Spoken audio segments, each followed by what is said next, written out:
स्वामी समर्थ महाराज हे दत्तात्रयांचे अवतार मानले जातात. त्यांनी अनेक वर्षे अक्कलकोट येथे राहून भक्तांना मार्गदर्शन केले, त्यांचे दुःख दूर केले आणि त्यांना योग्य मार्ग दाखवला. 1878 साली चैत्रवद्य त्रयोदशी या दिवशी स्वामी महाराजांनी अक्कलकोट येथे समाधी घेतली. हा दिवसच त्यांच्या पुण्यतिथी म्हणून साजरा केला जातो.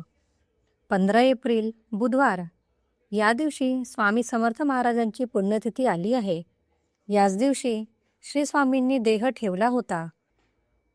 त्यांनी त्यांच्या या अवतार कार्याची समाप्ती केली होती.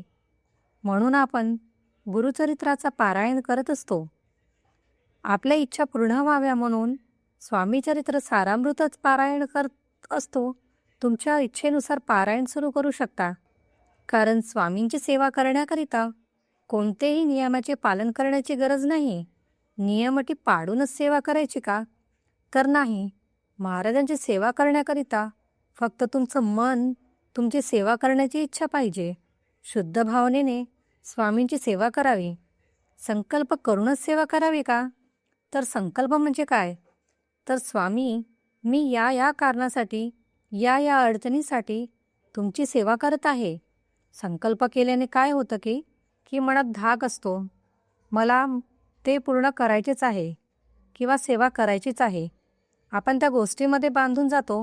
म्हणजे आपण तो शब्द दिलेला असतो, स्वामींना तो पाळत असतो. म्हणून तुमची इच्छा असेल तर संकल्प करा अथवा नको. फक्त प्रकट दिनाच्या निमित्त साधून सेवा करा. सेवा कशी करावी? तर संकल्प करत असाल तर नाव, गोत्र, कोणत्या कार्यासाठी सेवा करत आहात ते बोलून सेवा करा. स्वामी चरित्र पारायण पारायण करताना किती पारायण करावे? तर तुमची इच्छा. तुम्ही 7, 11, 21 किंवा जेवढे तुमच्याकडून शक्य होतं तेवढे करू शकता. जर सारामृताचं पारायण शक्य नसेल तर तुम्ही 11 माळी श्री स्वामी समर्थ जपसुद्धा करू शकता. स्वामी म्हणतात, जो माझे नाम जपत असतो मी त्याला अखंड जपत असतो. स्वामींनी आपल्याला जपावं म्हणून तर आपण स्वामींचं नामस्मरण करत असतो. स्वामींची लीला समुद्रा एवढी आहे आणि आपल्याला ग्लासभर सुद्धा माहीत नाही. तुम्ही कोणतीही सेवा करू शकता. मग स्वामींचा तारक मंत्र असो, मंत्र जप असो किंवा लिखित जप सुद्धा करू शकता. आणि व्यवस्थित करा. नाहीतर सेवा करायची म्हणजे करायची, मला 3 वेळेसच पारायण करायचं आहे, मला इतक्या वेळेसच पारायण करायचे आहे.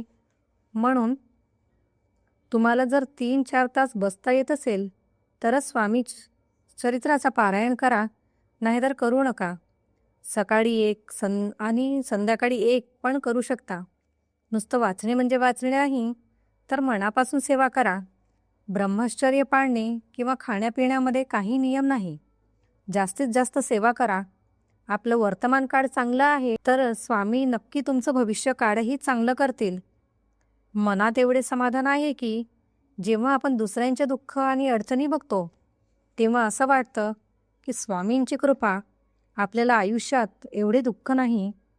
दुसऱ्याचे दुःख आणि अडचणी बघतो तेव्हा असं वाटतं की स्वामींचीच कृपा की आपल्या आयुष्यात एवढे दुःख नाही.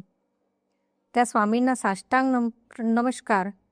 आणि खरी स्वामींची कृपा आहे आणि सर्वांनाच अनुभवायला मिळावं ही स्वामींचरणी प्रार्थना आहे.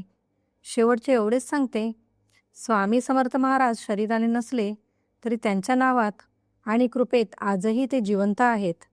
मनापासून एकदा म्हणा, श्री स्वामी समर्थ.